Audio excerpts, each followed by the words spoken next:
ಈ ಮೂಲಕ ನಾವು ಕೇಂದ್ರ ಸರ್ಕಾರ ಹಾಗೂ ರಾಜ್ಯ ಸರ್ಕಾರಕ್ಕೆ ಮತ್ತು ಕೃಷಿ ಇಲಾಖೆಗೆ ವಿನಂತಿ ಏನೆಂದರೆ, ನಾವು ವಿಜಯಪುರ ಜಿಲ್ಲೆಯ ಚಡಚಣ ತಾಲೂಕಿನ ಗೋಡಿಹಾಳ ಬೋರ್ಡೋಲ ಜೀರಂಗಲಿ ಗ್ರಾಮದ ರೈತ ಮತ್ತು ರೈತ ಕವಿ ಇದೇ ತೆರನಾಗಿ ಎಲ್ಲ ರೈತ ಬಾಂಧವರ ಒಂದು ಜಮೀನುಗಳು ಈ ನೀರು ಹತ್ತಿ ತೊಗರೆ ಬೆಳೆ ಮತ್ತು ಅನೇಕ ತೆರನಾದ ಬೆಳೆಗಳೆಲ್ಲ ಹಾಳಾಗಿದ್ದು ರೈತರು ತುಂಬ ಸಂಕಷ್ಟ ಇದ್ದು, ಅದರಂತೆ ಈ ನೀರಾವರಿ ಯೋಜನೆಗಳ ಒಂದು ಸಮಸ್ಯೆ ಇನ್ನೊಂದು ಕಡೆ. ಆದರೆ ಈ ಅತಿ ಹೆಚ್ಚು ಮಳೆಯಾಗಿದ್ದರಿಂದ ಈ ತೆರನಾಗಿ ತೊಗರಿಗಳು ಎಲ್ಲ ಬೆಳೆಗಳು ನೀರು ಹತ್ತಿ ಸಂಪೂರ್ಣ ಹಾನಿಯಾಗಿದ್ದು, ಆದ್ದರಿಂದ ಕೇಂದ್ರ ಸರ್ಕಾರ ರಾಜ್ಯ ಸರ್ಕಾರ ತುರ್ತಾಗಿ ಪರಿಹಾರ ಕೊಡುವುದರ ಜೊತೆಗೇ ಕೇಂದ್ರ ಸರ್ಕಾರ 1 ಲಕ್ಷ ರೂಪಾಯಿ ಸಾಲ ಸೂಟ್ ಮಾಡಬೇಕು ಮತ್ತು ರಾಜ್ಯ ಸರ್ಕಾರವೂ ಕೂಡ 1 ಲಕ್ಷ ರೂಪಾಯಿ ಸಾಲ ಸೂಟ್ ಮಾಡಬೇಕು.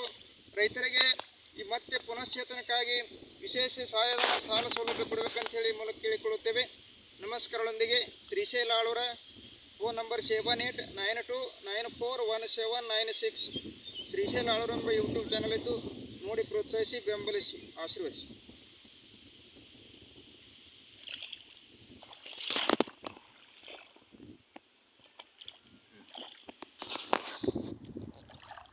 ಎಲ್ಲ ಥರ ಎಲ್ಲಿ ನೋಡಿದರಲ್ಲಿ ರೈತರ ಒಂದು ನೀರು ಸಮಸ್ಯೆ ಆಗಿ ಸಾಕಷ್ಟು ಹಾನಿಯಾಗಿದೆ. ಸ್ಥಾನಿಕ ಚೌಕಾಸಿ ಮಾಡಿ ಕೂಡಲೇ ಪರಿಹಾರ ಬಿಡುಗಡೆಗೊಳಿಸಬೇಕಾಗಿ ವಿನಂತಿ.